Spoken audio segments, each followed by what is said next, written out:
It's Friday! Okay, Friday is like one of my all-time favorite days of the week. Today we are doing a full day of eating with a little bit of a twist this time. Full day of eating, which is pretty normal actually, but on Fridays I go to my mom's house just about every single Friday for a big Friday family dinner. Today I'm just gonna take you guys along with me and show you how eating habits, healthy eating habits, carry through into social events. Normally when I record a full day of eating, it is when I am home during the week and have, for lack of a better word, kind of full control over the way the day goes. And that has more to do with it being easier to film in a place like home than it is to film around friends or family at a restaurant at someone else's house. So a little different than some of my past ones before, because now I'm on I have an active weight loss goal. It's not a big one, it's like 5-ish pounds, and I've been taking it seriously for the last 2 weeks. We're about 1.5 pounds down, a pound-ish, maybe more on average, down in the last couple of weeks, which is perfect. I don't need it to be any faster than that. And it's really just been through more calorie awareness, protein focused, water focused, fiber focused, higher volume meals, throwing in more veggies, fluffing with veggies quite a bit more.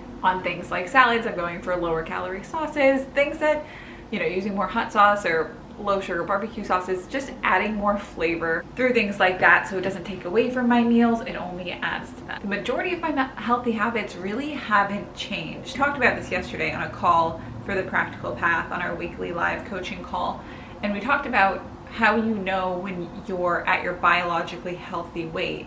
And the truth is, your biologically healthy weight can be 10 pounds less or 10 pounds higher or 30 pounds less or 30 pounds higher. It has this massive range because you can be biologically healthy, have good blood work, high energy levels, just be healthy and be 30 pounds higher, right, than maybe your most confident self, right? I say that to say this weight loss I've implemented as a goal, and I'm going for, whether it's 5 pounds or it ends up being 10, whatever it ends up being, I think it's going to be 5, because I think that's just tends to keep things easy. I don't like being in a calorie deficit for too long.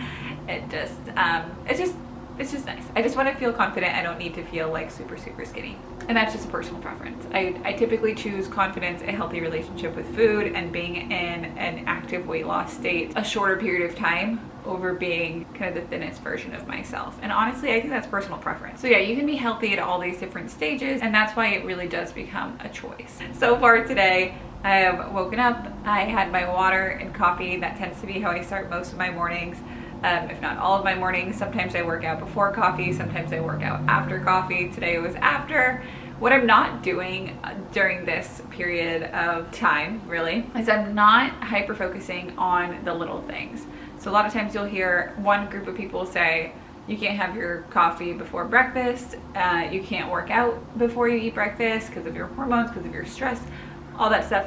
I'm letting that one go to the wayside for right now, and what I'm really focusing on is eating when I'm hungry, stopping when I'm full, and getting my movement in, my workouts in a time that's convenient. So if that means I'm not starving when I wake up and I would rather go get my workout done and over with for the day, I'm not going to force feed myself. I'm just going to go get the workout done.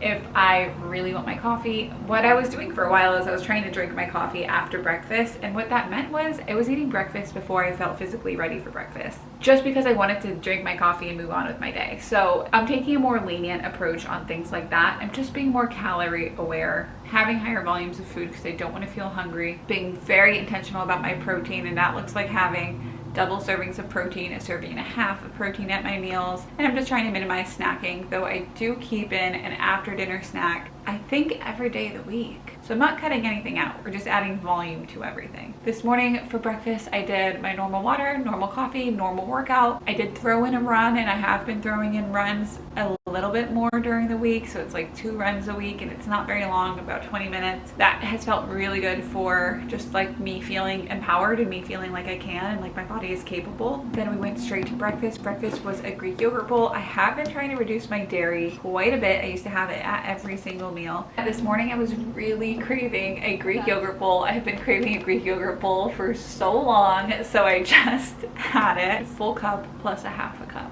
and a serving size is normally 3/4 of a cup. So I did increase that just to bump up the protein. A tablespoon of chia seeds, a drizzle of peanut butter, a drizzle of honey, half a banana, some granola.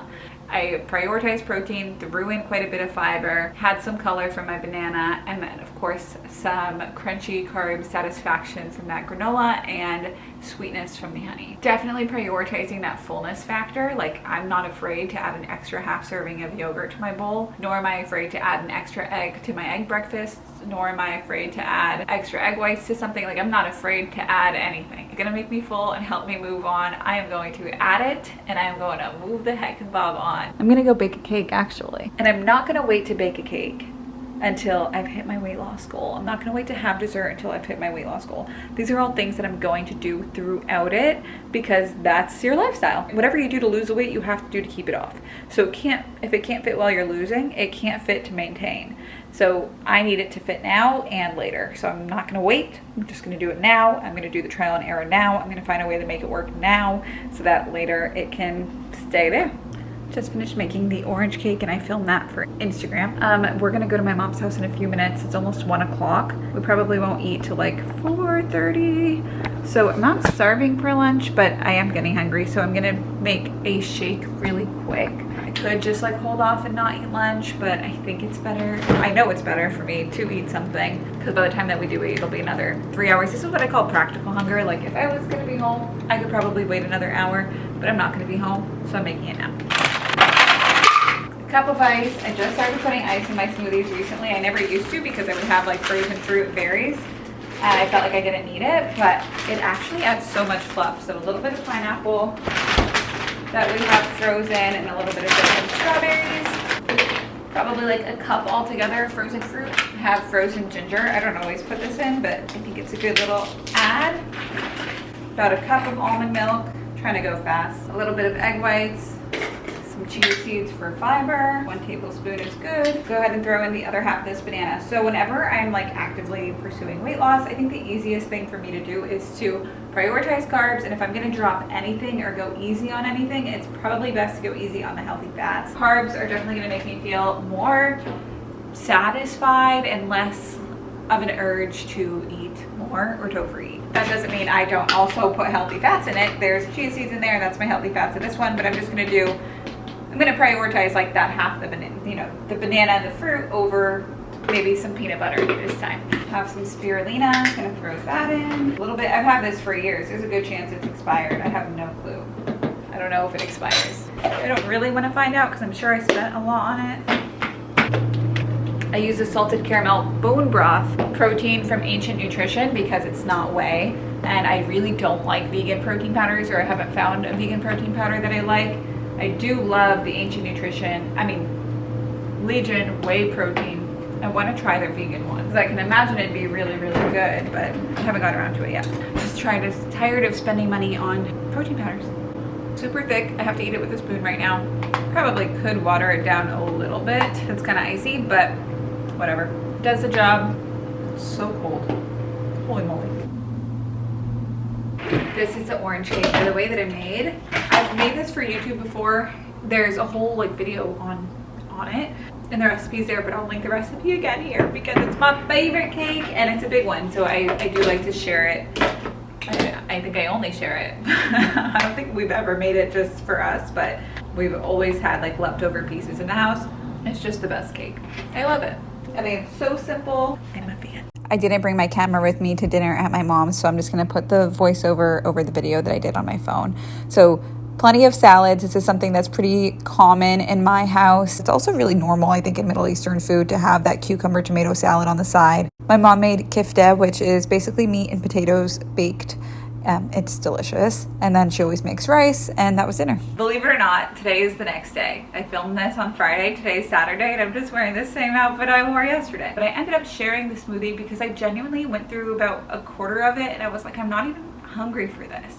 So we started sharing it, and we both had about half. And that was really nice because I was listening to my body, understanding my hunger and fullness, and able to reallocate the calories from that smoothie to dessert later on that day. We had dinner around 4:35, cucumber tomato salad, I went with a big half plate of that veggies because I wanted to fluff up on the volume, a little bit of another salad that had a little more carbs in it. So there was definitely carbs on my plate, there was definitely protein on my plate, and definitely fluffy salad on my plate. Healthy fats cooked into all of it. My mom cooks with olive oil. Oh, and I had about a spoon or so of rice there too. So I just managed my portion sizes of my carbs and took pieces of everything so that it kind of equaled 1 serving of carbs. Fluffed up my veggies really heavily, and then had my protein source there, knowing there's plenty of healthy fat all mixed in. What I do now when I eat socially is I try to keep it to 1 plate, knowing that had I been home, I would have had 1 plate and felt satisfied. So how come when I go out socially, I was having 2 or 3 or 4 plates at my worst? And that was because I had that restrictive mindset in my head, or that scarcity mindset, like I'm not going to be able to eat food like this again. I'm going to go back to dieting the next day. I'm going to go back to counting the next day. So if I wasn't counting that day, why not have seconds and thirds? So it's a scarcity headspace of it's now or never. And I just reframed that, right? I have no idea how many calories was in that. I have this abundance mindset of I can have as much as I want, truly feel satisfied. I can have this again the next day, the next day, the next day. But I know that this 1 plate actually feels like plenty. I do stick to 1 plate now, even if it's a big plate, 1 plate with everything that it is that I want on it.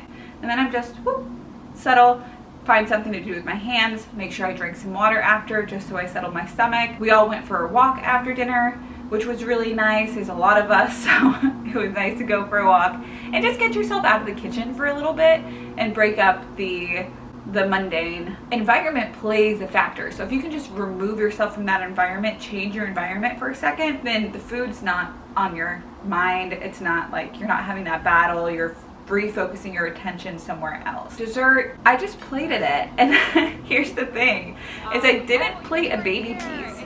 So my breakfast was a pretty normal size. My lunch was about half the calories of what I normally have, probably. Maybe even less, because I wasn't that hungry at the time. Still eating lunch, focusing on protein and fiber. I felt full and I felt fine. But I'm able to reallocate some of those calories without calorie hoarding, just naturally reallocate some of those calories to dessert. So when it got to dessert, I was able to put a pretty big piece of the orange cake and a small piece of another cake that was delicious in there. By putting in a full-size slice of a piece of cake, I'm able to have, again, that abundance mindset. Like, I can eat all of this. I am not sitting here trying to have as little as possible, just a sliver, and then continually going back for just a sliver, just a sliver, just a sliver, and never really fully enjoying what I'm eating. So instead, I went ahead, I put in a full piece, and I just enjoyed that right off the bat. And that helps you reduce the urge to continue to bite, taste, lick, and graze. By the time that we got home, hunger was just at a minimum. It wasn't really there. So we ended the night with a cup of tea, which was super nice, comforting, and warm. Definitely like intrinsic habit, old habit is like the TV and snacking habit that I just work every day to shift. And if I'm hungry and I'm watching TV, that's one thing. But if I'm not hungry and I'm watching TV, try to really just switch that habit with Sips Not Chips and put something warm in my hands. Oh. What is this? Cool. Organifi cold chocolate to finish the night. Oh, that was hot. Movie night. I have had everything I wanted to eat. I feel fueled. I feel nourished.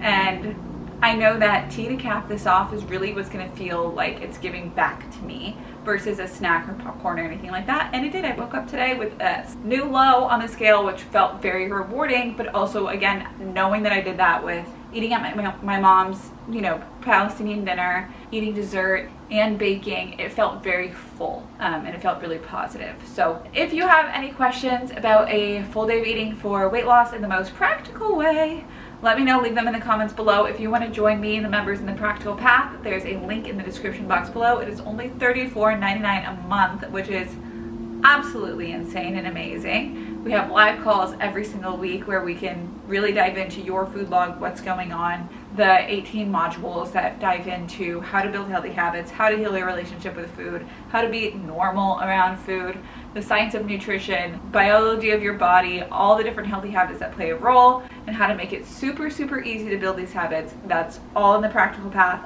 all in the description box below. Other than that, I will see you in the next one. Don't forget to like and subscribe.